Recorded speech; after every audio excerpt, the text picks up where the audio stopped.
पहले तो प्रणाम सभी को, स्वागत है आपका आपके अपने परिवार पीजे प्लेनेट में। तो जैसा कि जो मेडिकल डेट है वो तो आपको पता चल ही चुकी है, ज्वाइनिंग ये सारी डेट्स आपको पहले से ही पता चल गई हैं अब। लेकिन जैसे ही आपको मेडिकल डेट पता चली है तब से ये जो आपके डॉक्यूमेंट बनवाने की होड़ है वो और ज़्यादा बढ़ गई है। वैसे तो ज़्यादातर कैंडिडेट जो थे उन्होंने अपने डॉक्यूमेंट प्रिपेयर करा लिए थे, लेकिन सारे लोग रुके हुए थे एक चीज़ को लेकर, वो था शपथ पत्र। अब शपथ पत्र पे हम सारी बातें करने वाले हैं, कब बनवाना है, अभी बनवाना है, नहीं बनवाना है, या फॉर्मेट क्या है, सारी चीज़ें बात करोगे। ऐसा नहीं कि ये वीडियो केवल कोर्ट केस वालों के लिए, सारे लोगों के लिए वीडियो है।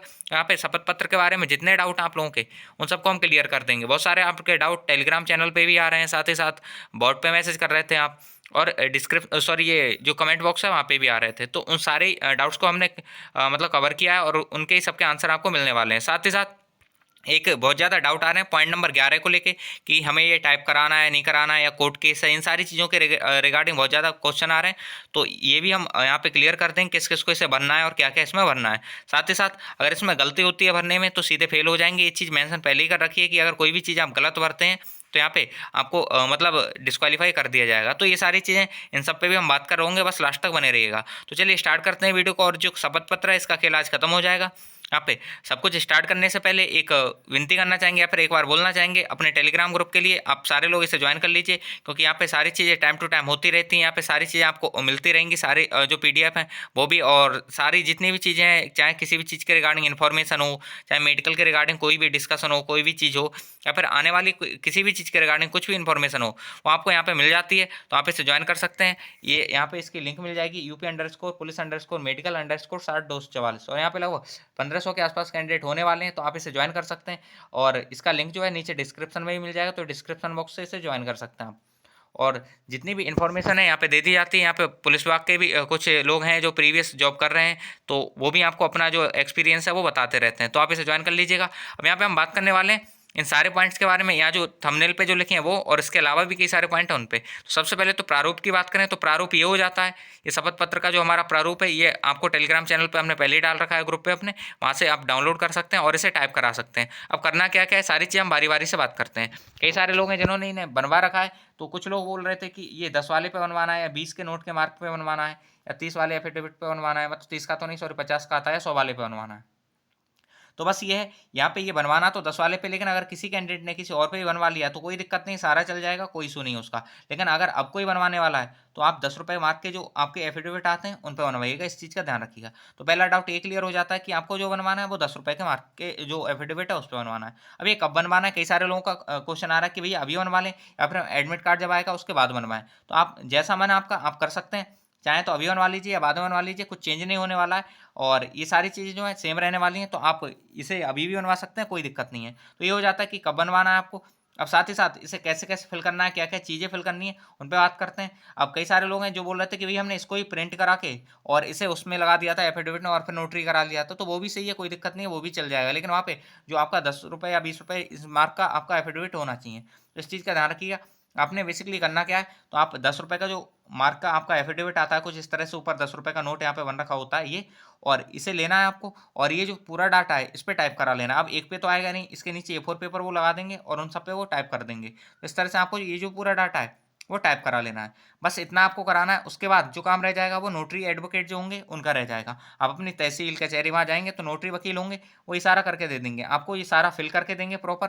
और फिल करने के बाद आपको ये प्रॉपर फिल करके वहाँ पे अपनी मोहर लगा देंगे और सिग्नेचर कर देंगे, मतलब। और ऐसा नहीं कि एक ही जगह करते हैं, हर पेज पे करेंगे वो। साथ ही साथ आप इस चीज़ का ध्यान रखिएगा, बहुत सारे कैंडिडेट इस डाउट में भी थे, अपना जो फोटो है वो वेरीफाई कराना है या नहीं कराना है, तो फोटो भी वेरीफाई कराना है, इस चीज़ का आप ध्यान रखिएगा। फोटो उस पर मोहर आएगी नोटरी वकील की, और सिग्नेचर भी आएंगे। तो ये हो जाता है, ये जो सारी चीज़ें इसके रिगार्डिंग आपको करानी है। अब ये तो ये हो गया कि आपको कितने रुपए के मार्क के जो एफिडेविट पे बनवाना है, कब बनवाना है, ये हम क्वेश्चन आपका क्लियर कर चुके हैं। अब ये कई सारे लोग थे कि सारा डाटा सेम कॉपी करना है, तो बिल्कुल सेम कॉपी करना है, कुछ पॉइंट छोड़ने हैं, और जो छोड़ने हैं उन पे हम बात करते हैं। साथ ही साथ यहाँ पे इन्होंने साफ-साफ दे रखा है कि आपने अगर कोई गलती की है तो आपको निकाल दिया जाएगा, और मतलब बिना कुछ आपके प्री नोटिफिकेशन या प्री इन्फॉर्मेशन के। तो इस चीज़ का आप ध्यान रखिएगा, गलती नहीं होनी चाहिए, जो चीज़ है सारी सच-सच है और सही-सही भरिएगा। अब ज़रा इस पे बात करते हैं, एक-एक चीज़ देख लेते हैं। यहाँ पे ये श्री श्रीमती, अब ऐसा नहीं कि इसी में फिल करना है, ये आपको टाइप कराना है। अपने जो नोटरी वकील के पास जाएंगे वहाँ पे वो टाइप करवा देंगे, वहाँ पे जो टाइपराइटर चलाते हैं वो रहते हैं टाइपिस्ट, तो वो टाइप कर देंगे, या कंप्यूटर से भी आप टाइप करा सकते हैं, कोई दिक्कत नहीं है। जो मेन चीज़ें उन पर बात कर लेते हैं, और फिर जो पॉइंट सबको छोड़ने हैं और किसको लिखवाने हैं, उन पे भी हम बात कर रहे होंगे। सबसे पहले यहाँ पे अपना नाम लिख देना है, यहाँ पे एज लिख देना है, फिर आपके जो फादर नेम है वो आ जाएँगे और यहाँ पे आपका मकान नंबर आ जाएगा, डाकघर आ जाएगा, आपका कहाँ विकासखंड कौन-सा पड़ता है और थाना आपका, तहसील, जिला और पिन कोड। ये सारी चीज़ जो है वो आपकी पड़ जाएँगी यहाँ पे शपथ पत्र के ऊपर वाले यहाँ पे। फिर यहाँ पे वापस से आते हैं, यहाँ पे आ रहा है मैं और फिर आपका नाम आ जाएगा। उसके बाद यहाँ पे ये उपर्युक्त अभिशासी शपथ पूर्वक निम्नलिखित बयान करती हूँ। ये है कि मैं उत्तर प्रदेश सरकार के पुलिस विभाग के आरक्षी नागरिक पुलिस के पद पर नियुक्ति हेतु जिला आपका पड़ जाएगा, से एक अभ्यर्थी हूँ तथा मेरा अनुक्रमांक आपका रोल नंबर यहाँ पे आ जाएगा। ये हो जाता है। नेक्स्ट आगे चलते हैं। आगे ये है कि मेरे विरुद्ध कोई आपराधिक मुकदमा मामला मेरी जानकारी में कभी पंजीकृत नहीं हुआ है और ना ही कोई पुलिस विवेचना इन्वेस्टिगेशन लंबित है और ना ही मेरे विरुद्ध कोई आपराधिक अभियोग न्यायालय में विचाराधीन है। यह है कि मुझे किसी आपराधिक अभियोग में किसी सक्षम दांडिक न्यायालय द्वारा सिद्ध दोष नहीं किया गया है। यह है कि मैं किसी राष्ट्र विरोधी राजनीतिक पार्टी का कभी सदस्य नहीं रहा हूँ। यह है कि मैं कभी किसी राष्ट्र विरोधी गतिविधियों में संलिप्त नहीं रहा हूँ। ये सारा आपको टाइप कराना है। भाई नेक्स्ट आ जाता है 6 नंबर पॉइंट। यह है कि मुझे कभी किसी आपराधिक मामले में गिरफ्तार नहीं किया गया है। ये है कि आपराधिक मामले में पुलिस ने चालान नहीं किया है।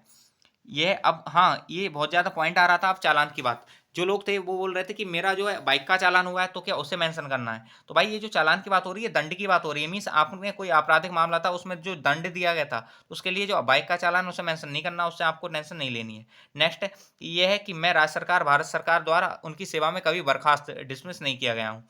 तो ये है, ये भी आपको सारे फिल करने मतलब लिखने हैं, टाइप कराने वहाँ पे। ये है कि आवेदन पत्र में उल्लिखित यदि कोई बात गलत पाई जाए अथवा किसी सत्य को छिपाया गया तो मुझे पुलिस आरक्षी के कोर्स में सम्मिलित नहीं होने दिया जाए। यहाँ पे आप खुद से बोल रहे हैं ये बात कि अगर मैंने कोई चीज़ गलत लिखी है या छिपाई है तो मेरे को यहाँ पे सम्मिलित नहीं होने देना है, ये चीज़ आप देख सकते हैं। और जब आपने खुद से बोला है तो सीधी-सी बात है वो आपको बर्खास्त करेंगी। तो इस चीज़ का आप ध्यान रखिएगा। अगर आपने कोई भी इन्फॉर्मेशन मिस इन्फॉर्मेशन दी है उनको तो आपको वो मतलब निकाल सकते हैं। इस चीज़ का ध्यान रखिए। इस वजह से सारी-सारी जो चीज़ें लिखनी है वो सच लिखनी है, सही लिखनी है। नेक्स्ट आता है 10 नंबर पॉइंट। ये है कि मैंने कभी किसी विध्वंसक कार्य में भाग नहीं लिया है। तो ये हो जाता है। नेक्स्ट ये 11 नंबर पॉइंट, यही 11 नंबर पॉइंट है जो बहुत ज़्यादा सबकी जुबान पे और बहुत ज़्यादा बार-बार जो कैंडिडेट्स हैं इसके बारे में पूछ रहे हैं। नेक्स्ट आता है, ये है कि आपराधिक मामले में जो मेरे विरुद्ध पंजीकृत हुआ है या जिनमें मेरा चालान किया गया है या जो मेरे विरुद्ध विवेचनाधीन है या विचाराधीन है अथवा दोषमुक्त किया गया है, उसका विवरण निम्नवत है। कहने का मतलब ये, अगर आपके ऊपर कोई केस लगा है या कुछ ऐसी चीज़ें हुई हैं, तो आपको उन केसेस के बारे में यहाँ पे लिखना है। यहाँ धाराएँ भी लिखनी है, सारी चीज़ें लिखनी है कि क्या-क्या केस था और उसकी धाराएँ क्या थी, ये लिखनी है आपको यहाँ पे। जिसके मतलब हुआ है उन्हें लिखना है। अब कई सारे लोग थे जो बोल रहे थे कि भैया हमारे यहाँ मतलब जो एफआईआर हुई थी उसके आगे कुछ नहीं हुआ था, बस नॉर्मल एफआईआर थी और उसके बाद केस क्लोज़ हो गया था। फिर भी आपको ये लिखना है, या फिर एनसीआर थी तो उसके बारे में आपको यहाँ पे लिखना है। नेक्स्ट आ जाता है, कुछ लोग थे कि भैया मेरा केस हुआ था और उसके बाद जो कोर्ट से मतलब बरी कर दिया गया था और वहाँ पे सारा कुछ सेटल हो गया था, तो उसके बाद भी आपको यहाँ पे लिखना है। भले ही आपका केस अगर लंबित है तो उसके बारे में लंबित लिखना है और नहीं है तो नहीं लिखना है। कई सारे लोग थे जो बोल रहे थे कि भैया अब तो केस खत्म हो गया, अब उससे लिखने की क्या ज़रूरत है, इससे कोई मतलब दिक्कत हो सकती है। तो बिल्कुल कोई दिक्कत नहीं होने वाली है आप लोगों को, बस यहाँ पे आपको लिखना है। लेकिन अगर आप यहाँ मेंशन नहीं करेंगे तब आपको दिक्कत हो सकती है, इस चीज़ का ध्यान रखिएगा। तो यहाँ पे सारे लोगों को, जितने भी लोग हैं जिनको दिक्कत है, कहने का मतलब जिन पे कभी कोर्ट केस हुआ है या ऊपर जो पॉइंट थे, तो उन्हें मेंशन करना है और 100% मेंशन करना है। इस चीज़ का आप ध्यान रखिएगा। ना तो ये जो ऊपर वाला पॉइंट है 9 नंबर पॉइंट, ये आपने पहले ही देख रखा है और आपसे खुद से ही लिखवाया गया है ये, कि अगर मैं कोई चीज़ छिपाता हूँ या कुछ गलत इन्फॉर्मेशन देता हूँ तो मेरे को मतलब बर्खास्त कर दिया जाए। तो ये सारी चीज़ें, इस चीज़ का आप ध्यान रखिएगा। अब बात आती है कि जिनको ये कुछ नहीं हुआ है तो उन्हें ये पॉइंट में क्या लिखना है, तो उन्हें कुछ नहीं लिखना है। आप ऐसा कर सकते हैं, अगर आपने बाय मिस्टेक टाइप करा लिया है तो इसे खाली रहने देना, और अगर आपने टाइप नहीं कराया है तो अब जो टाइप कराएंगे तो इस 11 नंबर पॉइंट को आप स्किप कर सकते हैं, नहीं टाइप कराइएगा। और टाइप कराते हैं तो खाली छोड़ दीजिएगा, उसमें कुछ लिखने की जरूरत नहीं है। इस तरह से ही हो जाता है। तो ये दोनों जो कैंडिडेट थे, जो दोनों तरह के, उन्हें हम बता चुके हैं। अब नेक्स्ट एक चीज़ और आ जाती है, उस पॉइंट में भी जो 13 नंबर पॉइंट है इसमें भी थोड़ी सी चेंजेस होनी है। नेक्स्ट आता है 12 नंबर पॉइंट, ये है कि मेरे द्वारा शैक्षिक योग्यता एवं अन्य प्रमाण पत्र जो ओएमआर आवेदन पत्र के साथ प्रस्तुत किए हैं सत्य है। मतलब ओएमआर आवेदन पत्र कहने का मतलब है आपने ऑनलाइन किया था तो उस टाइम जो आवेदन पत्र था उसमें जो आपने डॉक्यूमेंट्स दिए थे वो रियल हैं, सत्य हैं, ये यहाँ पे वेरीफाई करा रहे हैं, ये आपको लिखना है। नेक्स्ट आता है ये 13 नंबर पॉइंट। ये 13 नंबर पॉइंट जो है, ये कि मैं अविवाहित या विधुर हूँ। या आपको जो अविवाहित है, मीन्स मैक्सिमम जो कैंडिडेट्स होंगे वो अविवाहित होंगे तो वो इस वाले पॉइंट को लिखेंगे, और बाकी जो नीचे के दोनों पॉइंट हैं इन्हें स्किप करेंगे, इन्हें नहीं लिखना है। वहीं अगर कोई विवाहित है तो उसे सेकंड पॉइंट लिखना है, थर्ड नहीं लिखना है और फर्स्ट नहीं लिखना है। अगर कोई मैरिड है तो ये है कि मैं विवाहित हूँ तथा एक ही जीवित पत्नी है, तो आपको ये लिखना है जो मैरिड है उन्हें। और एक चीज़ और आ जाती है कि कोई कैंडिडेट होगा जो विवाहित है और एक से अधिक अगर उसकी पत्नियाँ हैं तो उसे थर्ड पॉइंट लिखना है और नहीं लिखना है। वैसे ऐसा शायद ही कोई हो, बाकी जो फर्स्ट और सेकंड पॉइंट वाले काफ़ी कैंडिडेट होंगे तो वो अपने हिसाब से पॉइंट लिखेंगे, और बाकी जो पॉइंट है वो उन्हें नहीं लिखवाना है, बस एक ही पॉइंट आपको लिखवाना है। इस चीज़ का आप ध्यान रखिएगा। और आगे सेम जो चीज़ 9 नंबर पॉइंट में थी वो यहाँ पे भी मतलब लिखी हुई है कि ये है कि इस शपथ पत्र घोषणा पत्र में अंकित तथ्य भविष्य में कभी भी गलत पाए जाएं तो मुझे पुलिस आरक्षी की कोर्स सेवा से तुरंत पृथक कर दिया जाए। कहने का मतलब ये है, कोर्स का मतलब है जो आपकी ट्रेनिंग चल रही है वो, और सेवा जब आप जॉब कर रहे होंगे तब, और कुछ भी गलत पाया जाता है तो आपको वहां से निकाल दिया जाएगा, जैसा कि अभी देखने को भी मिल रहा है। एसआई में जो गलत डॉक्यूमेंट देके मतलब लगे थे तो वो निकाले जा रहे हैं, तो इस चीज़ का आप ध्यान रखिएगा। और उसके बाद आगे की जो चीज़ें हैं वो आपके जो नोटरी वकील हैं वो प्रॉपर फिल कर देंगे और अपने साइन और ये सारी चीज़ लिख देंगे। तो बस आपको इतना करना है इसमें, ऐसा नहीं कि इसी पे टाइप कराना है, मतलब इसी पे आपको फिल करके ले जाना है, ये सब आपको टाइप कराना है और 10 रुपये का जो अपना मार्क का जो एफिडेविट होता है उस पर करवाना है। तो बस इतना करा के आप इससे शपथ पत्र से छुटकारा पा जाएंगे, हो जाएगा। और इसमें इसी वजह से हम बोल रहे थे कि अगर इसमें भरने में कोई गलती होती तो आप सीधे फेल हो जाएंगे। गलती का मतलब ये है कि आपने अगर कुछ गलत फिल किया है या फिर कुछ इन्फॉर्मेशन छिपाई है तो आपको वहाँ से डिस्क्वालीफाई कर दिया जाएगा। इस चीज़ का आप ध्यान रखिएगा। कोई भी कैंडिडेट है अगर कभी एफआईआर हुई है, कुछ भी हुआ, तो उस चीज़ के बारे में आप मेंशन करिएगा और जरूर करिएगा। तो ये था, तो पॉइंट नंबर 11 हम समझा चुके हैं कि क्या था पॉइंट नंबर 11 और किस किस को इसे भरना है। तो जिनके ऊपर कभी केस हुआ है, कभी एफआईआर हुई है, उन सारे लोगों को भरना है, और जिनके नाम से बाइक के चालान हुए हैं तो उन्हें भरने की कोई ज़रूरत नहीं, इस चीज़ का ध्यान रखिए ना। लेकिन हाँ, कई सारे लोग ऐसे भी हैं जिनके नाम से बाइक का चालान हुआ था और फिर उन्होंने बाइक का जो चालान था वो नहीं भरा और वो कोर्ट तक पहुंच गया, और कोर्ट तक पहुंच गया अभी भी लंबित है या फिर हो सकता है वो कोर्ट से खत्म हो गया हो। तो उस चीज़ को आपको लिखना है कि ये चीज़ जो हुई थी। बाकी बाइक का चालान जिसका हुआ है, मास्क का चालान हुआ है, कई सारे लोग थे जो बोल रहे थे लॉकडाउन में मास्क की वजह से हमारा चालान हो गया था, लिखा कुछ नहीं था उन्होंने लेकिन हमारा फोटो खींच लिया था ऐसा। तो उससे कोई दिक्कत नहीं है, वो फोटो इस वजह से खींच रहे थे क्योंकि उस टाइम उनको डाटा देना होता था आगे के लिए, तो इस वजह से तो उससे कोई दिक्कत नहीं है। आप बाइक का चालान और ये सब नहीं भरना है। यहाँ पे जो चालान का मतलब वो दंड है कि मतलब आपको यहाँ पे पैसे लिए गए थे आपसे। पैसे का मतलब ऐसा नहीं है कि रिश्वत, आपसे पैसे लिए गए थे जो आपका जुर्माना होता है वो। तो बस इसके लिए जो वहाँ पे चालान वर्ड यूज़ किया गया है, आपके बाइक के चालान की यहाँ पे बात नहीं हो रही है। तो ये सारी चीज़ें इसका आप ध्यान रखिएगा। ये जो 11 नंबर पॉइंट था, बहुत सारे लोगों को दिक्कत हो रही थी, कमेंट भी आ रहे थे, और इस वजह से हमने इस 11 नंबर पॉइंट को और बाकी पूरे शपथ पत्र को आपको समझा दिया है। और ये शपथ पत्र है, चाहो तो आप अभी बनवा सकते हो, कुछ चेंज नहीं होने वाला है। आगे अगर आप एडमिट कार्ड आने के बाद बनवाना चाहते हो तब बनवा सकते हो। ये 1 घंटे का काम होता है, बहुत ज़्यादा टाइम नहीं लगता है। और बाकी अपना ये टेलीग्राम ग्रुप जो है इसे ज्वाइन कर लीजिएगा। यहाँ पे कैंडिडेट है, आपस में बातचीत करते रहते हैं। आप भी जो भी डाउट होगा, क्वेश्चन होगा मेडिकल से रिलेटेड, किसी भी चीज़ से रिलेटेड, आपका डाउट क्लियर हो जाएगा यहाँ पे। तो बस इस वीडियो में तो इतना ही था।